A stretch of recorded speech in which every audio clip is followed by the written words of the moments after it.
We always have had 8 games in hand, but we will always be on top. I couldn't have agreed more, Hotman. That's my fear now. By the time that we get into that point that we're gonna start to having games in hand, there's already gonna be enough pressure, or way enough pressure for us to keep up with the pace of the league, the pace of the CAF, or any other competition that Sundowns will be competing in. Already, that's gonna be pressure on the players. And that time, also some of us as fans, not that we are promoting that, but would have lost our patience completely. As much as some they would say it's still way too early, but also it's concerning that it's already 5 games into the game, but still his style of play or the way that he wants the players to start in this rebuilding phase, it's still not convincing. And we can never blame it again on the Club World Cup that we didn't have a preseason, all that. We can never blame on that because, like I said, that coach, he knew when he was coming back or when he took this job of Mamelodi Sundowns, this is what's going to be expected from him. And these are the competitions that we're going to be competing as Mamelodi Sundowns. The competitions that the previous coaches also knew when they took the job.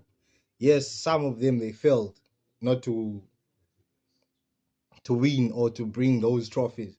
But still, at the end of the day, there were trophies that were being brought by them. And the style of play of Sundowns, it was convincing. That's the thing that we have with the Cardoso. It's just international breaks, they are coming right now and again. But all that is gonna blame it on that. That's the thing with him that I have issues when it comes to those press conferences. There's something that he's gonna say that is dumb. As a coach of a team like Sundowns, you must know how to respond also on press. This thing of him blaming fatigue, blaming injuries, all that, I still have a question that why are you trimming the squad if you're going to complain about those two things? Why didn't he wait up until Jan? Because by then there's enough time from the start of the season up until Jan. At least he can see what players he can use or what where are the players, all these ones that we had before this trimming thing, where the competition is going to be, where can we sort, and then we can release in the next transfer window so that we keep up with the league.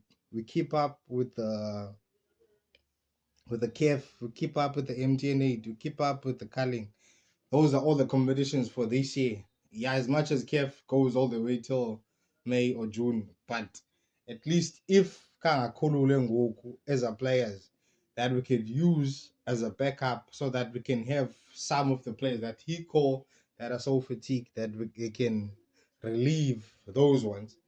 And then see as well, we are building on these so-called teams that players that he was not using at all for most part of the season and up until the Club World Cup. There are so many players that this guy has released to Mamelodi Sundowns that I still feel it was unnecessary for him.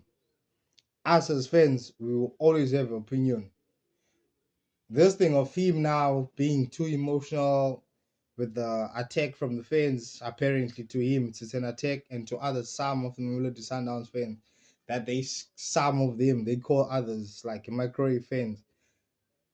Everyone is entitled to his or her opinion, and at the same time, the standard that has been set previously on the coaches or us as fans expecting the team to be at right now, it's way too far.